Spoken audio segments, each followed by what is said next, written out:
Welcome to Should Have Listened to My Mother. My name is Jackie Tantillo. Is it your mom's voice that you hear in your head and your heart when you have to make a decision or have a moral dilemma? Is your mother responsible for who you are today? Today's guest has many interests, including art conservation, photography, music, travel, and more. Hello, Gail Mitchell, and welcome to Should Have Listened to My Mother. Hi. How are you? It's so nice to have you on board. Well, I'm glad to be a part of it. So I usually get things rolling by asking the question, are you who you are today because of or in spite of your mother? Well, I would say a little bit of both. Good answer. I don't know how to parse that. I think it's definitely both. Okay. And what is your mom's name? Ellen Mitchell. Okay, now your mom, is a former news correspondent, correct, for Long Island? Yes, she was I guess you'd call her the chief correspondent for CBS Radio for about 20 years, a little less than 20 years, and she covered all of Long Island, yeah. So she was busy traveling around every day covering stories. I bet she was. Now, and also you had mentioned to me when we spoke the first time that she's quite the Martha Stewart before Martha Stewart was Martha Stewart. She's very handy and creative, your mom, correct? Yes. She had gone to art school, but I actually wasn't very aware of that, I guess, growing up. I mean, I knew that she was creative and did these little projects and things, but I didn't know that was something, it just wasn't in my mind. But I do remember not even realizing it until maybe when I'd have a friend over and they'd say, like, why do you have a toothbrush holder that's made at what is that? It's like a shoe or a foot or and I didn't even really think about it, but she had this, like, she would pick things up, and in that case she had my dad drill holes in the wooden form, like one of those old wooden shoe forms. Sure. And then she put it on a lamp arm, and that was in our bathroom, and that's where we put our toothbrushes. But like, I didn't think that was an odd thing until somebody would point out, like, how come you have this? Or and then it would all point back to my mom, because she'd love to go to, like, she called them fire sales, which I think were just basically yard sales, and she'd pick things up and always be having some kind of project going on, like refinishing it or refurbishing it, or we would often redo the walls, not often, but every so often we redid the walls in, like, fabric wallpaper, which were basically sheets or fabric that she found that she liked, and we'd staple gun them to the wall and then put molding up. I mean, it looked like wallpaper for all intents and purposes. But again, it was one of those things I didn't think was odd, because it's your family, and so you think, okay, that's what everybody does. Were you typically the one that she would rope into these projects with her? Yeah, probably. I'm trying to think. I mean, I think we all of us kids, there were three of us, but I was the youngest. So I have older, my brother and sister are 6 and 8 years older than I am, so they kind of, by the time I was doing projects, they were almost more or less out of the house. I would do little projects, but I remember being, a young, teenager and what have you, and doing things with her, and then that sort of stuff like that. That sounds great. Yeah. So where did she go to school? She went to both Syracuse and to Moore College of Art. And she switched partially because she got married midway through college and followed my dad, who was in medical school. So, she went to both Syracuse and Moore. And did she grow up in the Long Island area? She grew up in Freeport. Oh, right near the water. Long Island, yeah. Right near the water. That's great. So then that's interesting, because as an artist, but then she became a news correspondent. So it kind of seems like two different sides of the brain, or not really. She just was telling a creative story. Yeah, I guess you could say that. I mean, she, like I said, growing up, I didn't know. I mean, we had creative projects and we did fun stuff, and she always encouraged me when I was making things, because she, I think, realized from an early age that I could draw, or I could see things, or I would notice things that my brother and sister did not. So she was very supportive of that. Mm-hmm. But after I was born, as the story that I've been told from her, that she had gone to, we grew up in suburbia on Long Island in Melville, and she went to some like group, like neighborhood poker game or card game, and the women were chatting about, they'd stopped the card game to chat about how to clean the chandeliers for like an hour or so. And she said she had to politely excuse herself so that she could leave because she thought, I can't do this. I think Enough it was a combination enough. of that and her. And at some point, I think she said, I was just driving home with takeout food and it had spilled all over you, meaning me. And I was like an infant in the car seat type of thing. And I think those two things were what I heard growing up, were her moments of I have to do something else.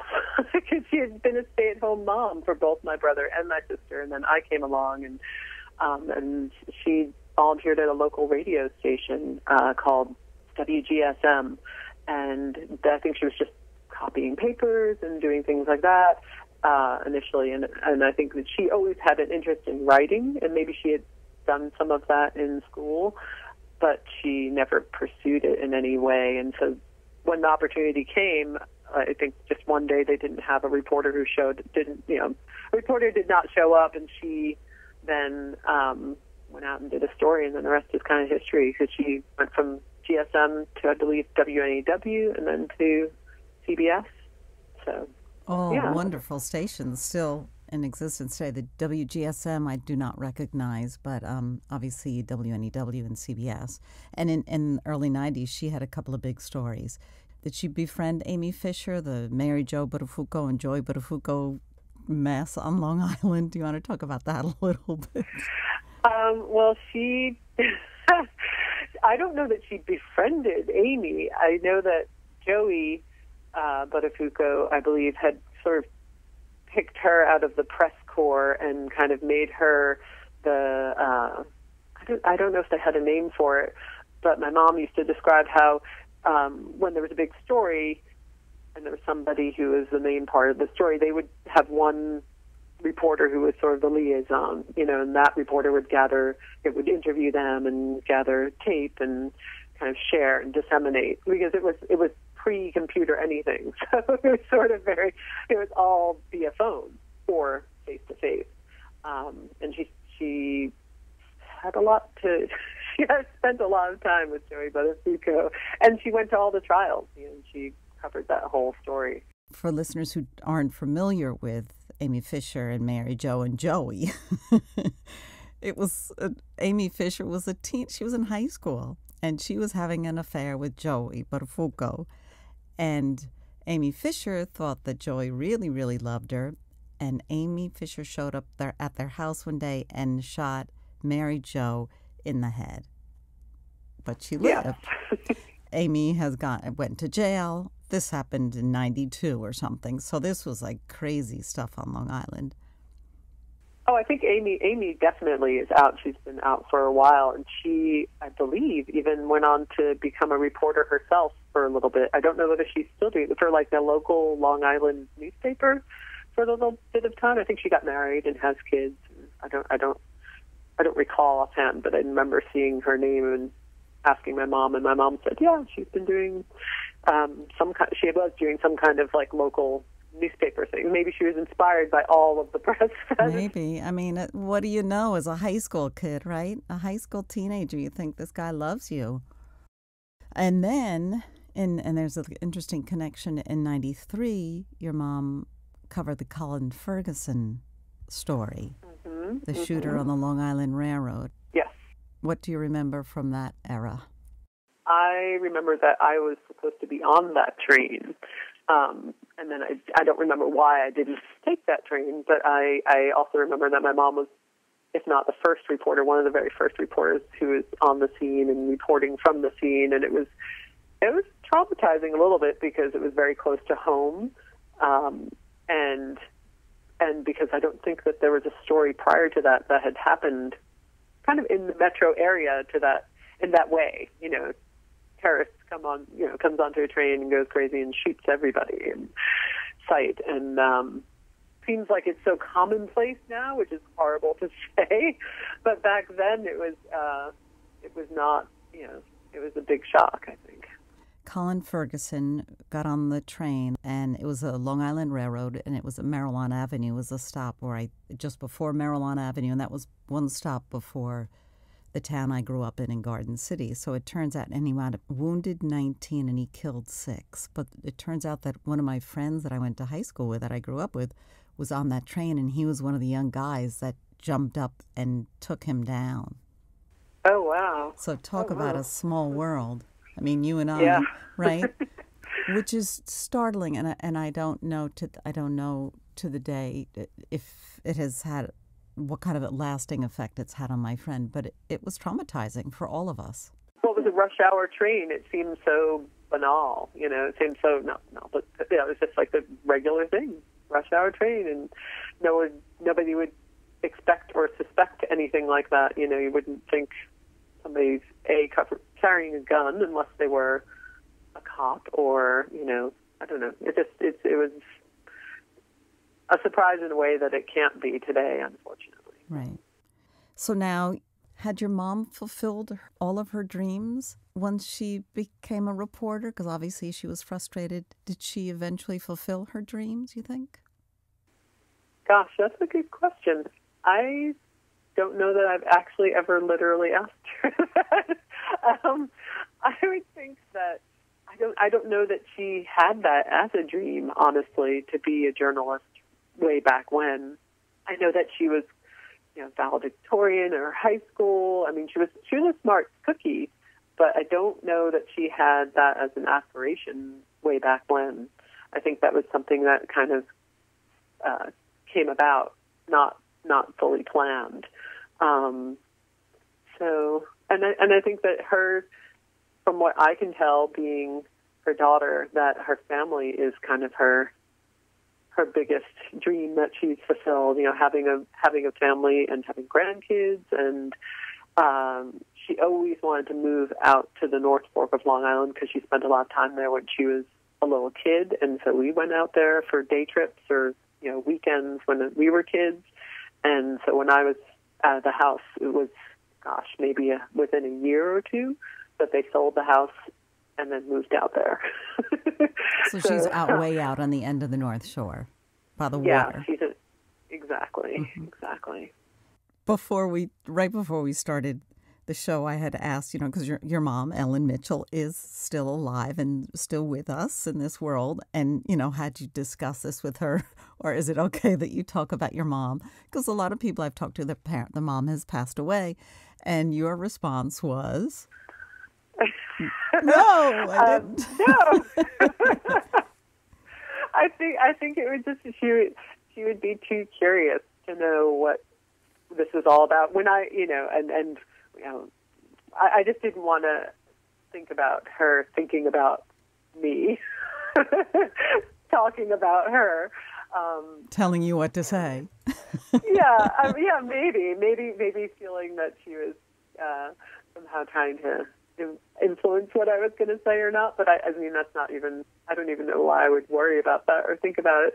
Maybe I'm just myself a little bit. It's an awkward thing to talk about somebody who is so close to you, and wonder, how they perceive the things that you say, because I don't even know what I'll say in this interview. So there's that.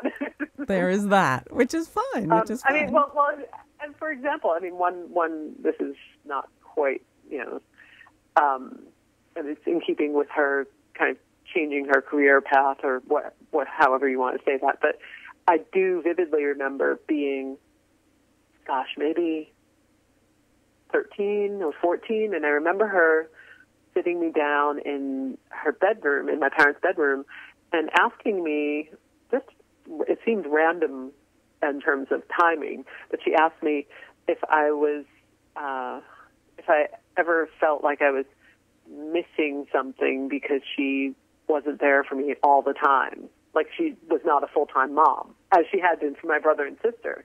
And I thought, what a weird question to ask me, because how would I know anything different? I mean, and I didn't feel like I missed my mom because I saw her every day. We had breakfast together every day. We had dinner almost every night together as a family, and she was so involved in my life in general that I didn't think, oh, why is she not at home all the time? It wasn't even a factor for me, but I thought that was interesting that she herself must have felt guilty about not being there all the time for me. Yeah. When for me, that wasn't even, it wasn't even a thought in my head ever. So who cooked if she was out all day? Who cooked the meals? She did when she came home. Super or sometimes, she cooked, or or we'd have takeout, or my grandparents, her parents, actually came and would often watch me after school, probably at least 2 days a week, afternoons a week.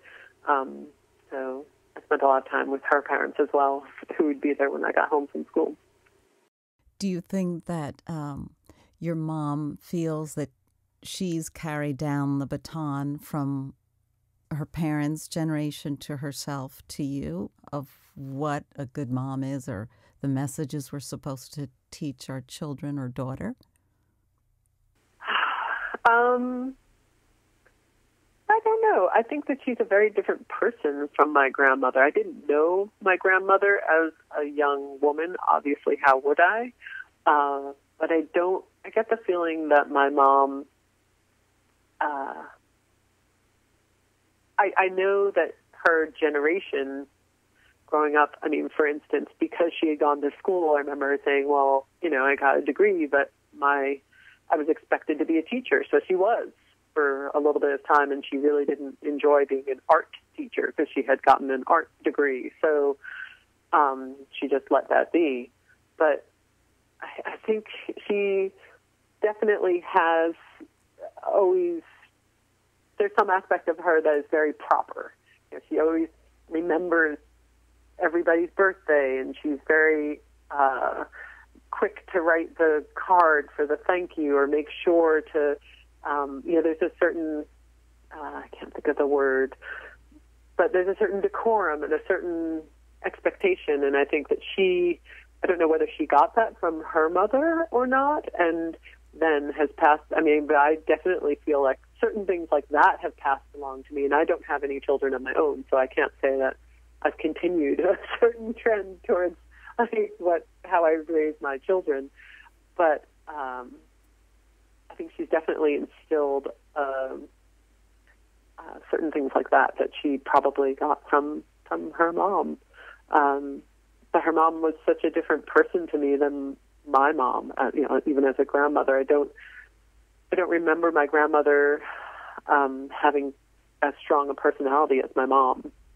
Did your grandmother ever work? She did, actually. I think she worked because all of my grandparents were born in the United States, and they all grew up kind of in the Lower East Side. And I believe, I'm trying to remember how many kids were in my grandmother's family, but I do remember that she worked as a secretary, and the name is escaping me, but it was for a company that was right next to where I went to art school at Cooper Union, and there was the Carl Fisher building. And then in the Carl Fisher building, there was some business, and my grandmother did work. She was the oldest of maybe 6 or 8 kids, I forget, and so she worked at some point, because I remember the story was that my grandfather would visit her and kind of was courting her that way. Oh, he would that's go great. visit her as a secretary, and I just remember some stories like that. Here you have a working mom. She's able to get a meal on the table, or your grandparents, or you do takeout. And would you guys discuss politics at the table? Or art? Yes. Or journalism? Or kind of a little bit of everything. I mean, my dad was a doctor. He's now a retired doctor, but I think the conversations that were always the most interesting and that I remember were generally things that my mom would have covered during the day. You know, it was an unusual thing. I remember even one time coming home and my mom was on the phone reporting live on the phone, the old-time phones that had the long cords, and so she could go out on the back porch, and we were in the middle of some hurricane, and she was like reporting and talking about being in the middle of the hurricane, and I didn't realize that she was on air when I came home. Did you say, Mom, just like funny Mom? stories like, hey, Mom, hey, you know, like, wait, I'm on there. So stuff like that, you know. I mean, granted, that wasn't during dinner, but yeah, the crooked politician or the latest scandal or a murder, or I remember my mom would call both the Suffolk and Nassau Police Department very early in the morning. She was always an early riser, but that was how you get the stories. You know, you'd call them and find out what happened overnight, or she had certain connections, and so if something happened in the middle of the night, they would also call her. And I remember one evening, I don't remember how late it was, but it was definitely like a middle of the night thing. They had discovered a body and of somebody who they had been looking for who had been murdered. And I said, can I come? Because I thought, like, it's exciting. You know, I get to go. And I think she wanted the company. And she also knew that I knew all of her you know, co-workers, all the other reporters who worked at the press room, and they, you know, a number of them would be there, and so, you know, like on site. So she didn't say, you're going to stay in the car? No, you're coming in. The car. But nor did we actually see a body. It was in a Glad bag, fortunately. So I didn't really. Oh my God! How old were you? Like this experience. Oh, like a teenager. Yeah. And it didn't give you like nightmares? 13 or 14. No nightmares. No. I don't know. I think I just took it all in stride. I think it wasn't a big shock because I had grown up, you know, hearing my mom cover all of these things, so they weren't a surprise. It was more interesting than it was jarring. Well, you got to go through the thought process with her as she's working on a story and getting the details, so you would probably hear bits and pieces and the culmination, and that's pretty great, right? Like you said, it wasn't jarring. I mean, and this particular story, and I don't. It's bad that I don't remember who the victim was, but I do remember that it was a young couple who had gotten married, and it was going to be their first Christmas together, and she went missing, and you know, and the husband was like, I don't know what happened, and it was one of these stories that went nationwide, and you never really knew like what story was going to go. It would stay as a local story, or what might be picked up and go broadcast elsewhere. Mm-hmm. You know, like, you know, and would become a thing. And this is one of those stories that got broadcast nationwide, and then eventually it was the husband who led the police or the search party to where, you know, to the body. He killed her. So it was kind of, he had killed her. But I think that was one of those things where there were enough clues that people thought, I think maybe you know, like it was the stories that I think went nationwide tended to be ones that people could try and solve, or feel like they could solve them somehow, or saw all the pieces together in terms of what happened, and that happened to be one of them. So, yeah, pretty great. Pretty great. And so she's a busy mama. Did she have any mentors, your mom, that you know of? I'm sure that she did. In terms of journalism, or artists, or politicians, or spiritual advisors. Sometimes as a kid you don't recognize or realize what a parent is really doing. Right. Yeah. No, you're too self-absorbed. Pretty much. I mean, I got to see a lot of other people around her, and I got to know her friends who were the press corps, because they'd all hang out in the press room, which was in the Mineola courthouse building, and I often did go there after school as well if I wasn't home with my grandparents. You would do your homework while she's working on things, kind of, sort of? Yeah, I probably did. I definitely, I must have done my homework. I bet you I got less done in the press room than I did when I was at home when my grandfather was looking over me, wondering what, like making sure I was doing my homework. I know that she quite enjoyed the company of the other press corps people. Sure. There was because there was print and there was TV people and there were radio journalists and they were all together, which is now no longer a thing. So you wouldn't have that situation. So there was a lot of camaraderie as much as there was a little bit of competition. There was certainly a lot of camaraderie, and every summer she'd have like a big press party in our backyard, so they would all come and she'd do funny, quirky things. I mean, she was always doing creative stuff. I do remember one year she had my best friend Karen and I painstakingly go through what must have been about 100 fortune cookies and pull the fortunes out of the fortune cookies with tweezers, because she had made her own fortunes and she put them into fortune cookies. Wow. She was inspired. She was, full disclosure, she was inspired by the back of the New York Magazine, which had for a while fortune cookie competition, like come up with a fortune cookie statement or a fortune cookie fortune. And so she made up all of her own fortunes and like wrote them out or typed them out and like cut them up. And then we had to push them back into the cookies, which we probably more than you didn't. Then gave out to the crowd. She's good. We should hire her for if we ever have a party. My mom was like that. She always came up with fun stuff for parties. Yeah, she would do great things like that. I mean, we'd often go on weekend road trips, or whenever we went on a road trip, she would do things like she would make up bingo cards, like custom bingo cards for my brother and sister and I. They would all be different, and probably mine was skewed towards the younger, easier to find items, I'm guessing.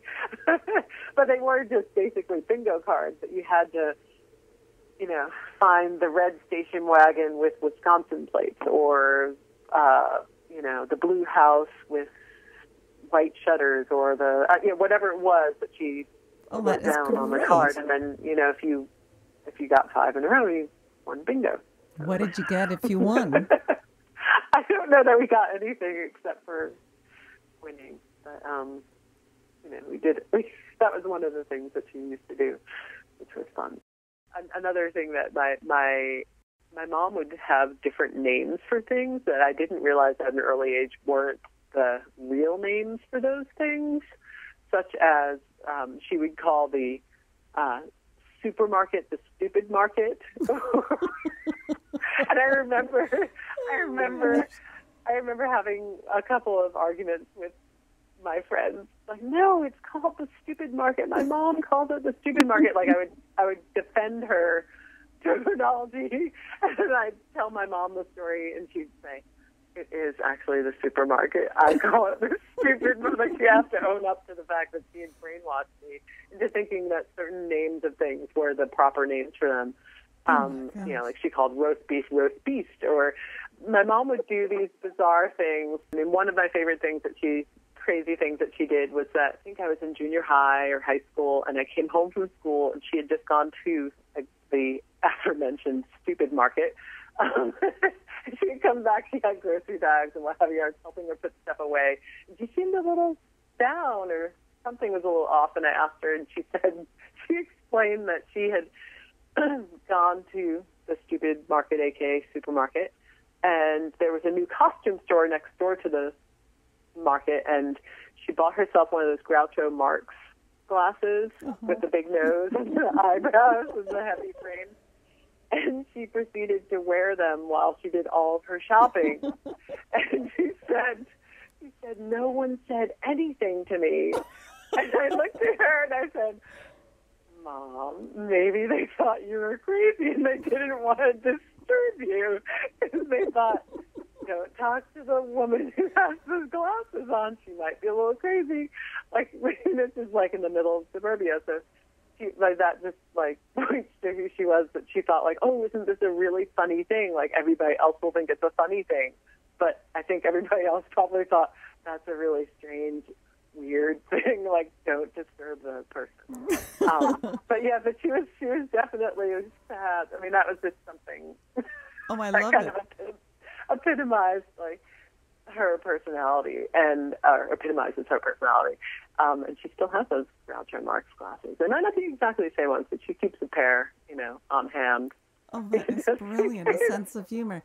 And she has her own momisms. Who set the tone in your family, in your home? Who set the tone? Both my parents did, actually, I would say, and the dynamic between them. And I think that when they had, I only literally remember maybe 3 times, like 3 arguments, because I think they kept any real disagreements that they had private. So they didn't, I remember kind of having a great childhood, and we were the family on the block that all the kids would come to play kickball or go swimming, or Mm-hmm. and I think that we were a little bit like the Brady Bunch family on the block. Very lucky. Yeah, and I felt lucky too. As I got older and as I was in high school, and I had friends who were not as lucky. I think I was more appreciative and aware and more mature, obviously, but definitely realized that despite the fact that maybe sometimes I felt a little penned in occasionally towards the end of my high school years, I felt a little bit like, gosh, my mom knows how to lay on the guilt trip. You become aware of things that you weren't aware of at a certain other point, but yeah, I had a pretty great childhood. Both of my parents were equally involved with us kids, and brought different things to the family dynamic. So let's talk about this amazing art school that you went to, Cooper Union in New York, and you got an art degree, fine art, because you have an Bachelor amazing of Fine Arts. Bachelor of Fine Arts. Go ahead. Yeah, you've either had, Cooper Union has art school, an architecture school, and an engineering school. So there's no like global arts program. You either graduate with an art degree, architecture degree, or an engineering degree.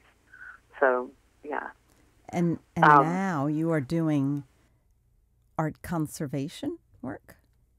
Painting conservation specifically, yeah. Painting conservation. Can you tell us what that is and similarities or differences between like art restoration? Is that the closest thing that we could put it up against? I think that what I do is what people think of as restoration. But in the United States, I guess actually in North America, because I think in Canada and the United States, they call it conservation, and they used to call it restoration. Maybe it's been 20 or so years ago, before I even started doing this, the term had changed. And simply my understanding is because kind of the ethics of it have changed, where you can never bring something back to the way it was originally, so you can't restore it, but you can conserve it. So the mindset and thinking of it is that you fix and stabilize whatever the problem is, and then you make whatever materials that you're using as incompatible with the original as possible, so that you can remove them and reverse them if need be. I know that sounds counterintuitive. So for people who aren't familiar with either term, you do contemporary art. Am I correct? Yes, we do. In the studio I work, we do modern and contemporary artworks primarily. Sometimes we'll get pieces that are a little bit older, but yes, we mostly work on the modern and contemporary And art. Someone calls you up or comes in and said, I have this beautiful painting, but it's damaged. Can you fix it for me? Is that how it works? Or something? Or someone stole it and they damaged it, but I got it back. Can you fix it? Is that what conservation is? I think there are fewer of the someone stole it stories, but yes, it comes from any number of different. It comes to us via any number of different ways. but it could be a gallery or a dealer or a collector or an owner, and something happens. I mean, art travels around a lot these days, so something could be created incorrectly, or again, like packing materials might stick to the surface of something. Something might fall off a wall, or a crate might fall through it, or these big modern and contemporary art pieces are often hung in places that are public, or places where, if they're in a nice big fancy home, but they have little kids. And you might have a crayon go along the bottom of something, or a bike fall into something, or, when you think about a lot of these pieces are as large as the wall sometimes. Sure. And also things need to be, especially in New York, they can't always fit in the elevator, so a lot of times things have to be taken off of their wooden stretchers or supports and rolled and brought up that way into the apartment, and then unrolled and restretched, and all different, so many different scenarios that, I think if you're not in the world or of that world, you just can't even begin to fathom the number of pieces of art that move around the city every day, let alone, how many people have art in their homes. You said it's a whole different world. Every minute art is moving, and every minute art is moving in the city, and other places as well. But so do you use like digital X-ray or climate-controlled rooms or like infrared viewing? Do you use special equipment, or are you just your eyes and a brush or something? More of the eyes and a brush than anything else. But the women who I work for have a large studio, but we don't have our own infrared, for instance, or we don't have other types of equipment that a museum conservation lab would have. But we do occasionally have a scientist who comes and can do certain types of analysis of certain pigments, say, for instance, or all those things can happen, but generally speaking, it's us, our eyes. We have a couple of binocular microscopes that we use. But yeah, a lot of it is an interesting combination of chemistry and art ability. You're basically taking something, and once you've determined what materials you're going to use, you have to then replicate, not just say, if there's a paint loss, you have to replicate not just the color, but the texture and the sheen, which are just as important, if not even more important, than matching, say, the color of a paint. Have you ever had to travel with art? I've heard a story, a mutual friend of ours mentioned something about in an airplane with a painting handcuffed to your wrist. That's a tall tale. I have never with zebras. Weren't there zebras or camels on the plane with you? There was a zebra situation, but no handcuffs ever. I don't know that happens. I think that's a movie storyline more than anything. I personally have not heard of the handcuffs, but yes, I have traveled with art on occasion, and sometimes in a cargo plane because they're too big to fit in regular planes. And you can't leave its side? You can't leave the artwork? You can't be too far away, or there's nowhere else in a cargo plane to sit but in the cargo? No. No, you're not seated next to the cargo, no. That's not quite how it works in the cargo. But yes, you that's funny. It's not like a James Bond movie. Yes, the cargo plane. When you travel with an artwork, which a lot of registrars and other people who are associated with museums, etc.,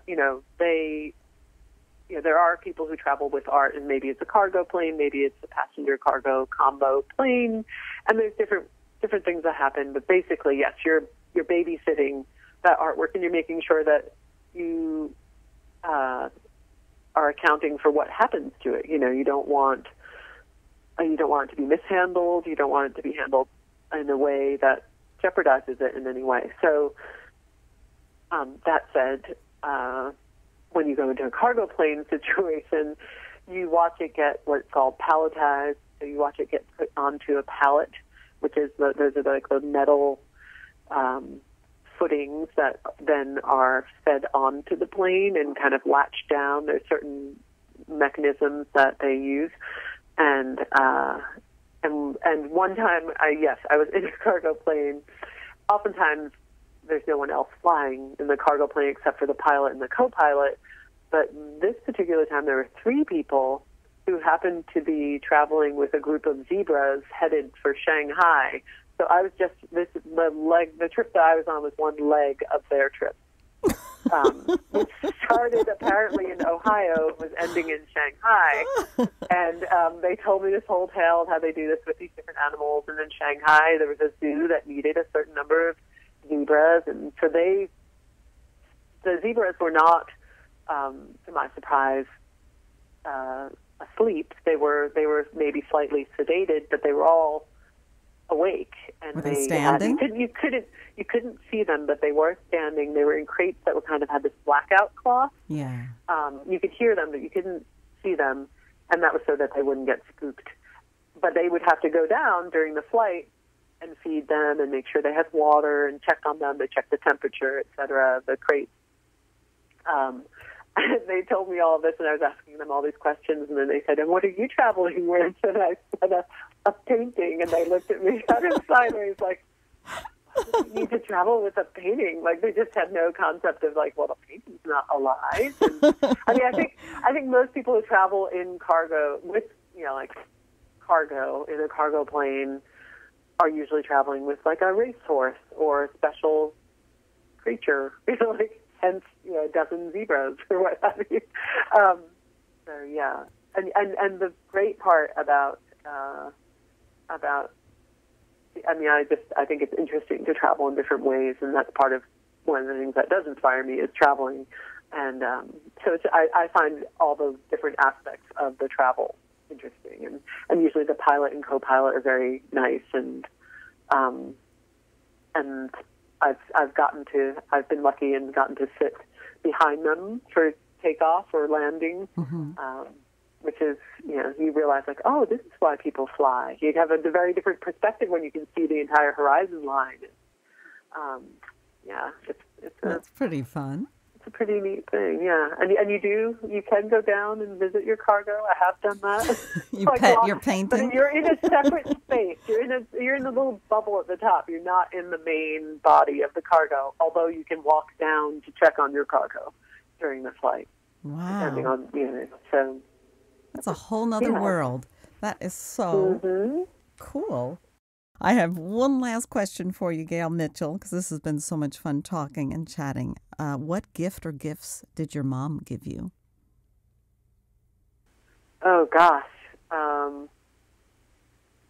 I would say that it's not fair to say that only my mom gave it to me, but I think she provided a strong example, of somebody who's generous and very reliable, and strong sense of commitment. And she, I think she expects that from others as well. I think she gives that out there, but then kind of like expects that back. Definitely took from her a lot of her strengths. Both my parents realized that by having created a very supportive upbringing, it allowed me to not think twice about going and doing something which may have put myself in danger, but I always had this kind of security blanket feeling. You seem to have combined the artistic side from your mom and then the doctor, the studying brainy side from your dad doing this, because this is like you're studying it, you're combining things, the science of it all. It's really, what a neat mix of everything. This has been another one for the record books. I'm telling you, Gail, thank you so much. Gail Mitchell, thank you, thank you, thank you. I really enjoyed spending time with you and talking about your mom, Ellen Mitchell. Oh, thanks. Well, it's been great. It gets the wheels spinning. We all have different life experiences and backgrounds, and that is what I really love about doing this show. Should have listened to my mother. We've got more coming up next week as well. If you'd like to subscribe or share wherever you listen to podcasts, check out my Should Have Listened to My Mother page, and I'll be back again next week. I'm Jackie Tantillo.